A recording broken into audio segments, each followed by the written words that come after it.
Good morning once again sa bawat isa sa atin, and we thank the Lord for this opportunity to study His Word, and may His Word enlighten us this day.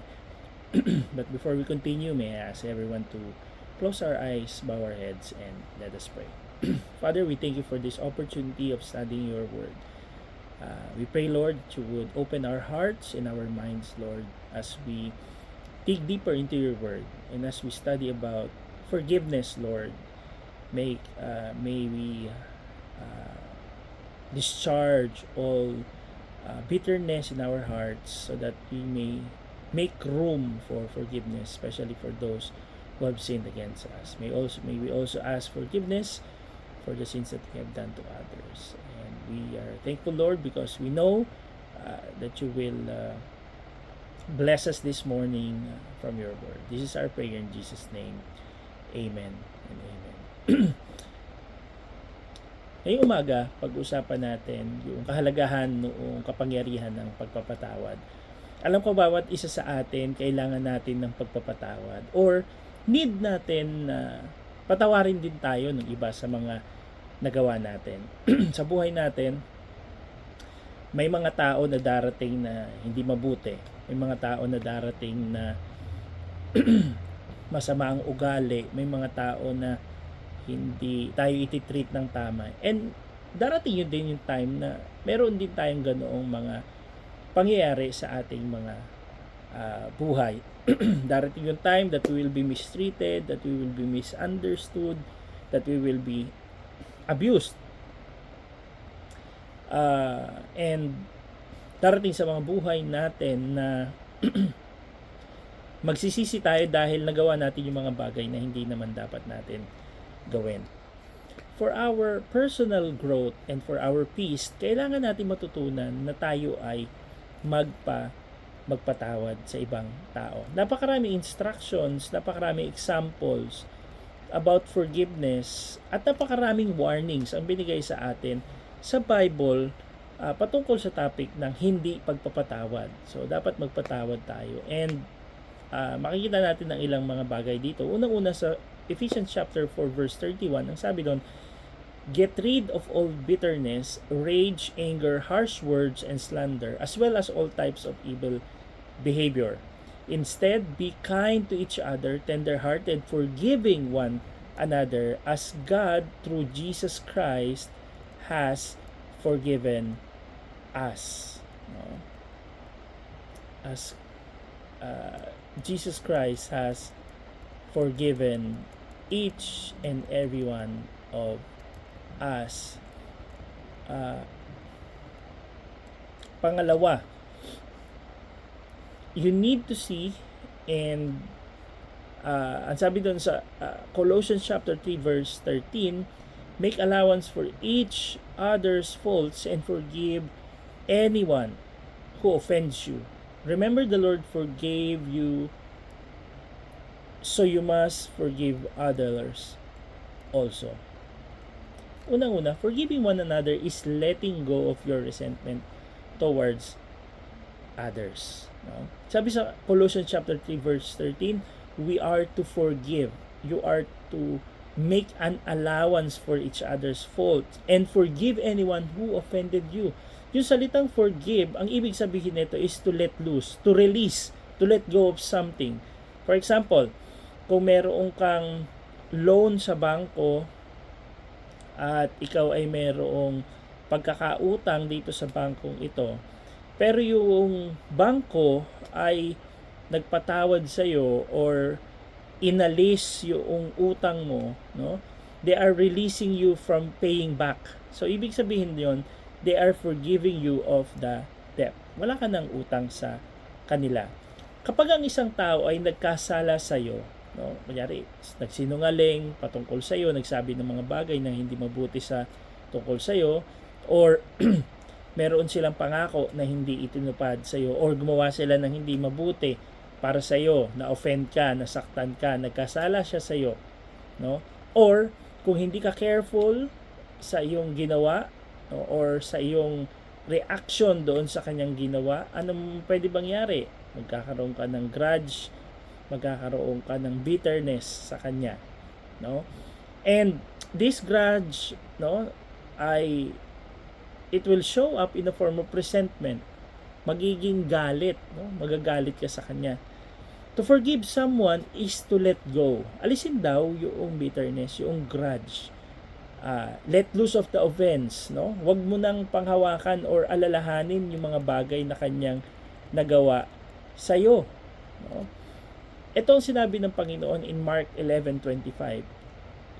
But when you are praying, first, forgive anyone you are holding a grudge against.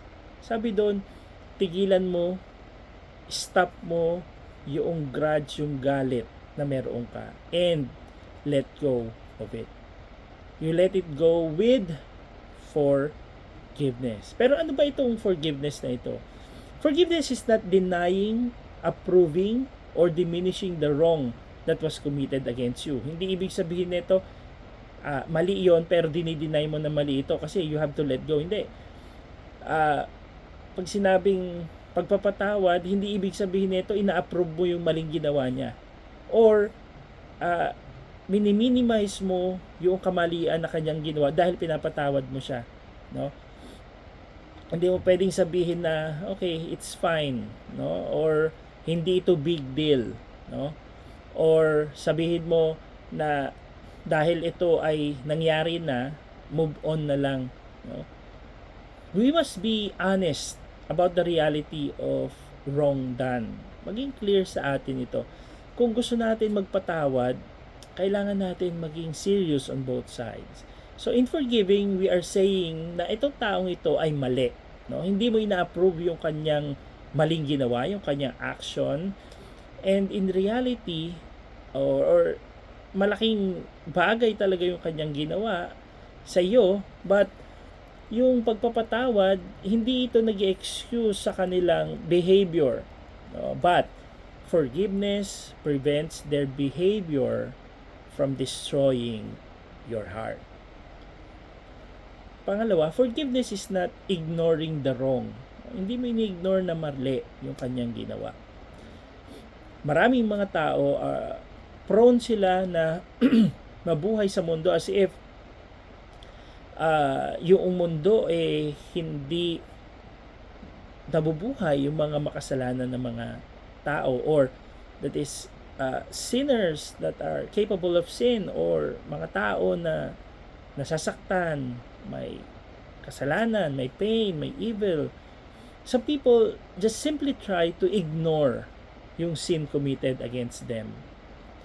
At sa kanila is the way they ignore is sort of forgiving, no, yung mga tao. Or ignorance or ignoring wrong committed against us is not forgiveness. Kailangan natin i-acknowledge na yung mali na nagawa nila para tayo ay makapagpatawad. Forgiveness is not enabling sin. Even though we are to forgive a person, many times our forgiveness should be given in such a way as not to encourage or enable that person to continue hurting or violating us. Forgiveness is not giving permission for the person to do it again. Forgiveness is not forgetting about sin committed against us. Actually, napaka-imposible na talaga makalimutan mo yung mga bagay na ito. Hindi mo kakalimutan about the pain or abuse or the violation that was made against you just because naaalala mo yung mga bagay na nakasakit sa iyo. Hindi ibig sabihin nito kailangan mo rin lumakad ng hindi nagpapatawad, no? Marahil ito ay indication din that you are still hurting or grieving over that circumstances. Now, when God says that their sin I will remember no more, hindi ibig sabihin nito na wala siyang memory sa mga bagay na ito, but rather, He continually chooses not to bring it up or keep it in a forefront of His thinking. Hindi ibig sabihin nito na meron pa siyang galit sa kanila, no? So, ang ibig sabihin nito, you can forgive someone and still feel hurt by the offense. but not hold against that person. Forgiveness is not a one-time event, no? Doon sa mga taong nagkasala sa iyo, commonly they have seasons when they feel a fresh pain, no? Yung hurt, no? Yung pagpapatawad nandoon. So, pagka nakita mo yung picture, naalala mo yung amoy, yung sound, yung word, natitrigger tayo emotionally. And sometimes we rekindle, no, the bitterness na meron tayo. So even if that person sa buhay natin ay pinatawad natin, kadalasan yung puso natin ay bumabalik yung tinatawag na galit. Forgiveness is not reconciliation. Forgiveness is you forgiving the offender. Repentance is the offender asking for forgiveness and to stop doing the offensive action. Reconciliation is when both forgiveness by the victim and repentance by the offender meet. Sometimes, yung reconciliation, it requires time. A lot of times, especially when we trust or when our trusts have been violated. Forgiving is not neglecting justice. Kung isang crime ay na-commit against you, you can forgive the criminal, no?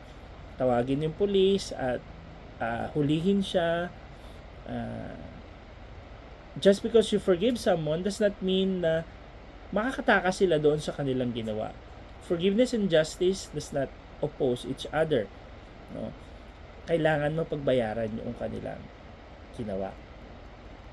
Second observation, forgiving one another is based on Jesus forgiving us. Sabi sa Colossians chapter 3 verse 13, remember the Lord forgave you, so you must forgive others also. Very significant ang passage na ito, no? Meron tayong tendency to forgive people based on what they say or they don't say or they don't do. So kung tayo ay humingi ng apology, nag-ask tayo ng forgiveness, pero hindi genuine or totoo yung ating paghingi or yung ating pagpapatawad, yung pagpapatawad natin is based whether or not we see enough humility, repentance, or sorrow. The truth and reality is you are to forgive them because the Lord has forgiven us. Yung motivation natin para magpatawad sa ibang tao is based on Jesus' love, Jesus' forgiveness towards us. Hindi doon sa character, hindi doon sa action nung tao na naka-offend sa atin. Ang concept na ito ay inulit, no, in Ephesians chapter 4 verse 32. Ang sabi doon, be kind to each other, tender-hearted, forgiving one another, just as God through Christ has forgiven you. I think isa sa mga signs na tayo ay tunay na nakapagpatawad sa isang tao at inalis yung resentment or yung galit is when we treat that person with kindness or tenderness, no? I think hindi yan isang aksidente na sinasabi ng salita ng Panginoon na kino-connect yung kindness, yung tender-heartedness with forgiving one another. Next, forgiving another or one another is unlimited, no? Hindi lamang isang beses, but it is unlimited, no? Wala itong boundary. Sabi doon, forgive anyone who offends you. Yung salitang offense, it refers to any complaint against you. It may be right or it may be wrong. Sin against you or wrong against you. When you are offended by someone, you are to forgive them, no? Sabi sa Proverbs chapter 19 verse 11, a man's wisdom gives him patience. It is to his glory to overlook an offense. It is to your glory and to your honor to overlook many of the offenses you encounter. Meron ka na bang experience na ikaw nakasama mo yung isang tao at na-offend No? It is one thing to be offended by something that is offensive. It is another thing to be offended by constructive criticism. For some people, they are easily offended, and you cannot give them constructive criticisms because they get offended by it. No? Hindi ka pwede mag-offer ng totoong advice sa kanila sapagkat ang pakiramdam nila ay inaatake mo sila. Overlooking an offense is immediately forgiving an offense. No? Pagpapatawad natin sa kanila. So the point na gusto natin ipakita dito sa pagpapatawad natin sa ibang tao, it is unlimited. Yung forgiveness natin sa kanila is unlimited in regards of three aspects. Number one, your forgiveness has no limits in regards to the person. Sabi doon, forgive anyone who offended you. No? Hindi mahalaga kung sino sila. Kailangan natin magpatawad. Pangalawa, forgiveness has no limits in regards to the offense. Sabi doon, forgive anyone who offends you. Anumang offense yan, kailangan natin magpatawad sa kanila. And number 3, your forgiveness has no limits in regards to the amount. Very clear ang sinabi ng ating Panginoong Jesucristo in Luke chapter 17. Even if that person wrongs you 7 times a day, and each time turns again and asks forgiveness, you must forgive. It is a constant flow of forgiveness. In our conclusion, makikita natin yung tatlong questions. No? Sino ang kailangan mong patawarin? Sino yung nakasakit sa'yo? Sino yung nagsinungaling sa'yo? Sino yung nanloko sa'yo? Sino yung nag-violate sa'yo? Sino yung nag-violate sa trust mo? When you forgive someone, you set a prisoner free. And that prisoner is you. Pangalawa, sino ang kailangan mong hingian ng pagpapatawad? Sino yung nasaktan mo? Sino yung napagsinungalingan mo? Sino yung na-violate mo? Sino yung na-misuse mo? Yung trust nila. It takes courage to ask for forgiveness. You can do it. God supports you on this. Pangatlo, na-accept mo ba yung forgiveness ng Panginoon? Yung forgiveness na ino-offer ng ating Panginoon? You can forgive, you have been forgiven of your sins, and the only way you can have eternal life is for you to receive God's forgiveness. Very clear ang sabi ni Apostle Paul that through this man, Jesus, there is forgiveness of your sins. Everyone who believes in Him, everyone who believes in Him, no? Through this man, you can have the forgiveness of your sins. Sabi sa Acts chapter 13 verse 38 to 39. We must forgive one another because God has loved us dearly. Tayo manalangin.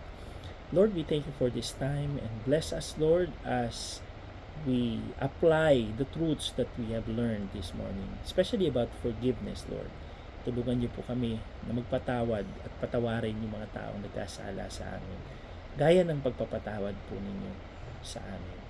Lord, may this resound in our hearts and our minds upang mapaalalahanan kami sa kahalagahan ng mga bagay na ito sa araw-araw. We thank you, dear Lord, for this time. This is our prayer. In Jesus' name, amen and amen. Good morning, everyone.